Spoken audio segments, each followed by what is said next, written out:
When Jesus reveals to his people the mystery of speaking in tongues, the first truth that shines like a light from heaven is that speaking in tongues is not born from man. It is not the product of human imagination, and it is not an emotional practice that one stirs up through personal effort, but rather it is a heavenly language that originates in the Spirit of God and flows like a river from the throne of grace into the hearts of believers who yield themselves to him.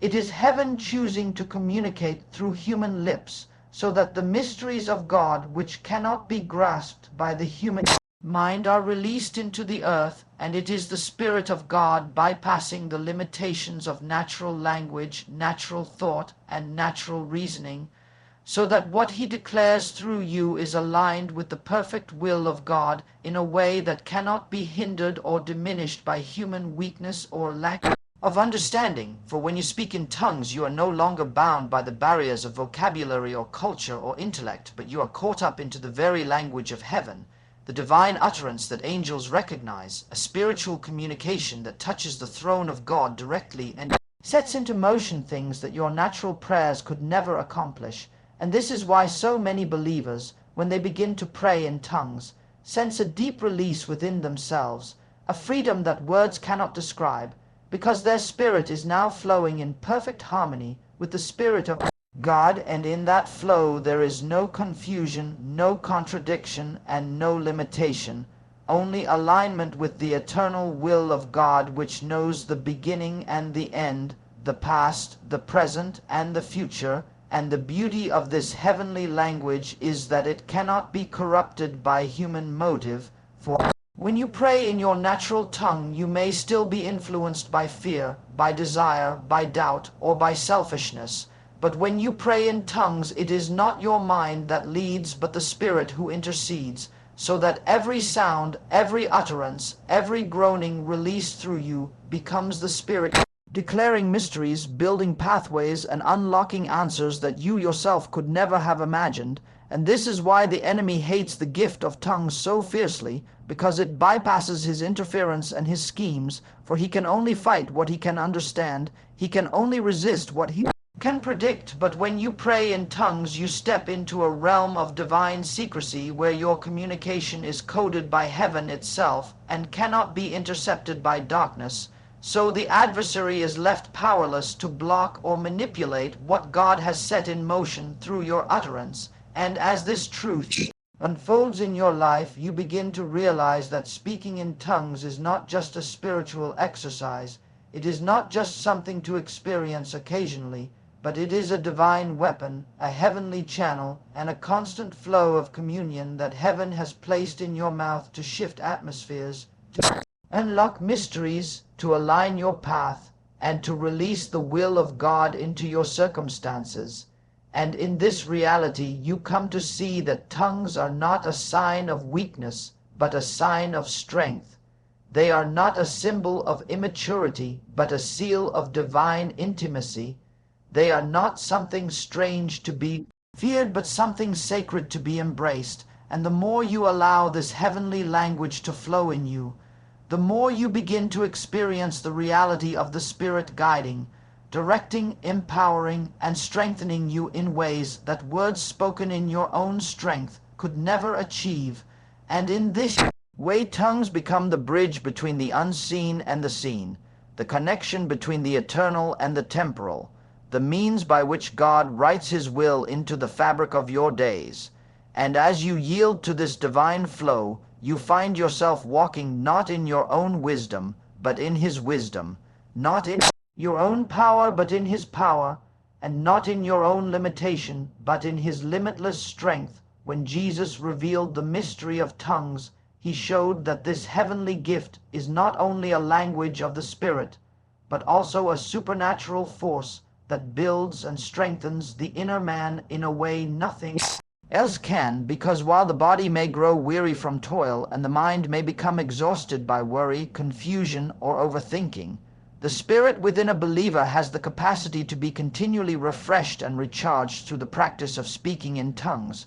For the scripture says that he who speaks in tongues edifies himself, And that word edify is the same word used to describe the construction of a strong building, meaning every time you allow the Spirit to pray through you in tongues, you are laying brick upon brick, stone upon stone, strength upon strength within your inner life.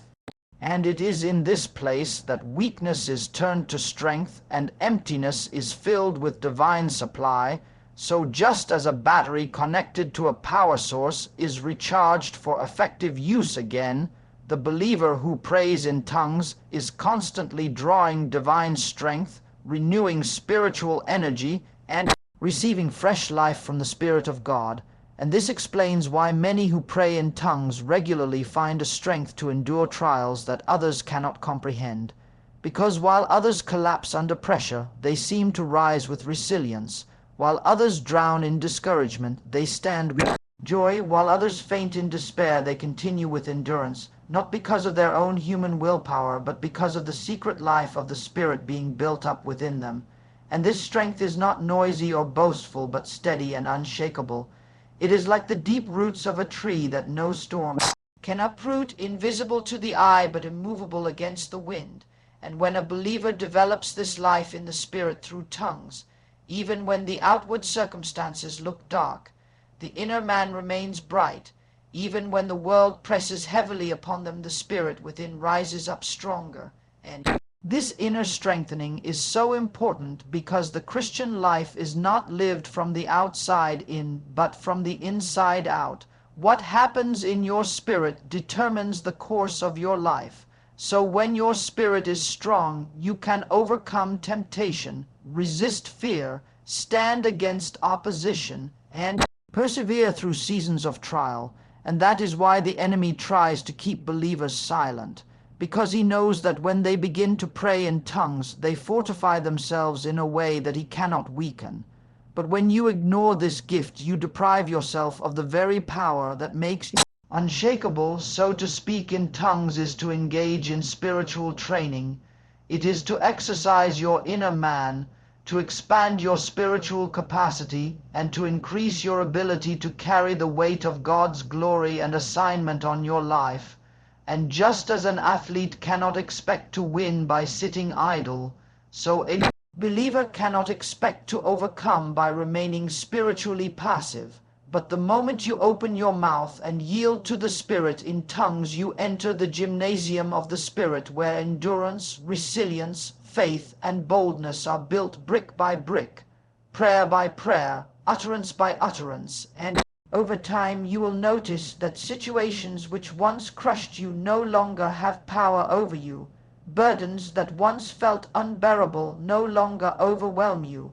Fears that once controlled you no longer dictate your decisions, because your inner man has grown, your spirit has become mighty, and you now live from a place of divine fortification that no circumstance, no trial, and no storm can shake. When the Lord reveals the power of speaking in tongues, he makes clear that this divine gift is the key to unlocking the mysteries of prayer and intercession, because there are countless moments in life when the human mind simply does not know what to pray for or how to pray for it.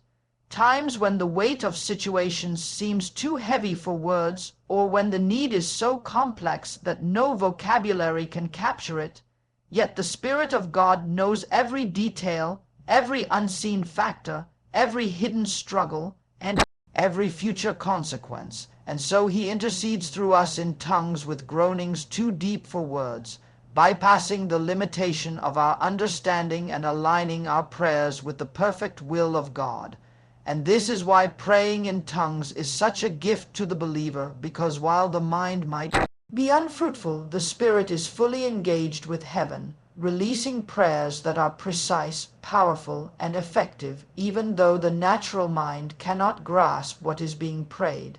And this shows us that tongues are not empty sounds, but Spirit-filled utterances that reach into the deepest needs of life and draw heaven's response into the earth. For how many times have believers struggled with burdens they could not even explain to others, situations they could not find the right words for, yet when they began to pray in tongues, a release came, a burden lifted, peace flooded the heart. Because their spirit had been carrying what their mind could not understand, and through tongues the Spirit himself prayed it out and released the answer from heaven. And in this way tongues become the bridge between human weakness and divine power, between earthly limitation and heavenly abundance. So that when you pray in tongues, you are not wasting time, but actually hitting the target of prayer with supernatural accuracy, touching situations across nations, families, and generations that you may never know about in the natural, yet are shifted because of the Spirit's intercession through you. And that is why the Lord desires his people to cultivate a lifestyle of praying in tongues, because this is how divine mysteries are unlocked. This is how hidden things are brought to light. This is how solutions are released into problems that appear unsolvable. For in your natural language you pray according to what you see, but in tongues you pray according to what God sees. And there is no comparison between the two, because what God sees is perfect, complete, and eternal. And as you yield yourself to this heavenly language, you begin to discover that praying in tongues positions you as a partner with the Spirit in intercession, so that you are no longer striving in prayer, but flowing with him, no longer pleading blindly, but declaring strategically, no longer limited by your own understanding, but empowered by the unlimited wisdom of God. And as this reality deepens in you, prayer ceases to be a heavy burden and becomes a joyful flow, because you recognize that the Spirit himself is carrying the weight. The Spirit himself is guiding the words. The Spirit himself is ensuring that your prayers never miss their mark. And in this truth lies the comfort that you are never alone in prayer, never without direction, never powerless against the challenges of life. For as long as the Spirit intercedes through you in tongues, you are praying prayers that shape your future, protect your family, impact your generation, and release God's will upon the earth in ways that will only be fully understood in eternity. When the Lord unveils the mystery of tongues, he shows us that this divine language carries supernatural power to overcome the enemy, because in the unseen realm every battle is fought first in the Spirit before it ever manifests in the natural, and tongues are given as a weapon that confuses the adversary and renders his strategies powerless, since he cannot interpret or intercept the language of the Spirit. When you pray in your own language, the enemy can hear and plan resistance, but when you pray in tongues, you enter a hidden chamber of communication that is locked to darkness and wide open to heaven. And this frustrates the powers of evil, because they thrive on information, yet tongues deny them access to your prayers and surround your intercession with the shield of divine secrecy. So each utterance in tongues is not only a prayer, but also a declaration of war against forces that seek to hinder your destiny. Every syllable is like a sword cutting through chains, dismantling barriers, overthrowing plans of wickedness, and enforcing the victory that Jesus already secured through his cross and resurrection. And this is why many who consistently pray in tongues testify of breakthroughs that defy logic, because while they were praying, their spirit was waging war, angels were being released, and doors were being opened in ways they could never have achieved by human effort. And this truth reveals that tongues are not merely about personal edification, but also about advancing the kingdom of God and tearing down the kingdom of darkness. For when you pray in tongues, you are partnering with heaven's armies in spiritual warfare, and your voice becomes a trumpet call that rallies the hosts of heaven to move on your behalf. And it is important to understand that the enemy does not fear eloquent words or loud declarations alone, but he trembles when the Spirit himself speaks through believers, because he cannot resist the authority carried in the voice of God. And that authority is released every time you pray in tongues. So instead of being intimidated by opposition, you begin to rise in boldness, knowing that within you is a language that cannot be silenced and a power that cannot be matched. And this explains why opposition often intensifies when believers begin to pursue deeper prayer in tongues, because the enemy knows that once you embrace this gift fully, his hold on your life will be broken and his schemes exposed. But if you persist in the Spirit, he cannot prevail, because the Spirit within you is greater than the darkness around you. And so tongues become a fortress of protection as well as a battering ram against the gates of the enemy. They both shield and strike. They defend and attack. They preserve you from harm and propel you into victory. And this dual role makes tongues one of the most powerful tools in the life of a believer. For through them you are not only protected from unseen dangers, but also empowered to advance, to take territory, to claim promises, and to establish the will of God in places where resistance has stood for generations. And as you grow in this revelation, you begin to recognize that every time you yield your tongue to the Spirit, you are engaging in warfare that shifts atmospheres, dismantles oppression, and drives out the works of darkness. And this should stir in you a holy determination to never neglect the gift, to never let your tongue be silent, but to allow the river of the Spirit to flow freely, because in that flow is the power to conquer, the strength to endure, and the victory to overcome every plan of the enemy. When the Lord revealed the power of tongues, he made it clear that this heavenly language is not only for strengthening the inner man or for waging warfare against the enemy, but also for preparing and aligning a believer with the divine future that God has ordained, because every life has a destiny written in heaven. Every believer carries a calling that was established before the foundation of the world.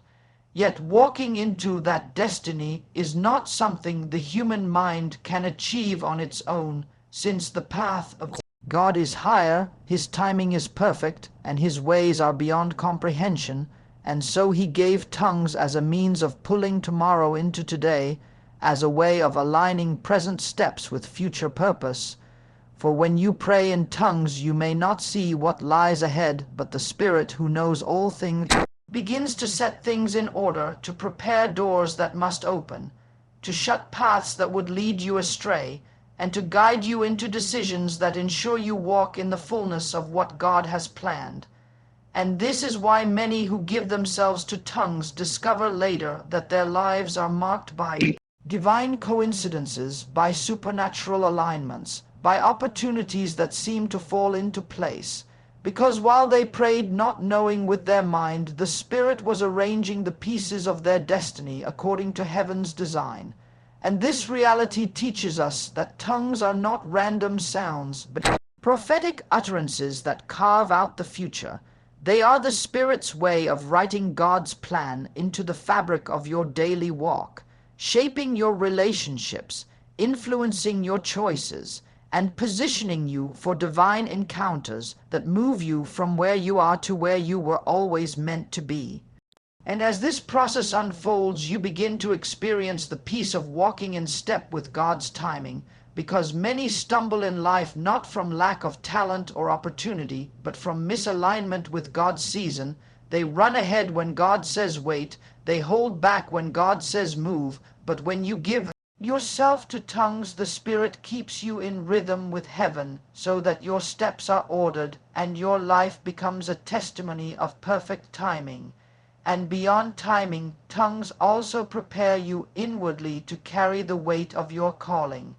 For destiny is not only about doors opening, but also about having the capacity to step through them and remain faithful. And as you pray in tongues, you are being trained in the Spirit, matured in discernment, and expanded in spiritual strength, so that when God's plan manifests, you are ready to sustain it, to walk in it with integrity, and to glorify him through it. And in this way, tongues serve as both the architect and the builder of your destiny, shaping the blueprint while also equipping you to inhabit it. And this is why neglecting tongues is so costly, because it leaves a believer vulnerable to missteps, delays, and detours. But embracing tongues ensures that your life flows in harmony with heaven's agenda, And as you continue in it, you will see how doors open in ways that surprise you, how obstacles are removed without your effort, how wisdom comes to you in crucial moments, and how favor surrounds you like a shield, all because the Spirit has been preparing your future in the secret place of tongues long before you ever stepped into it.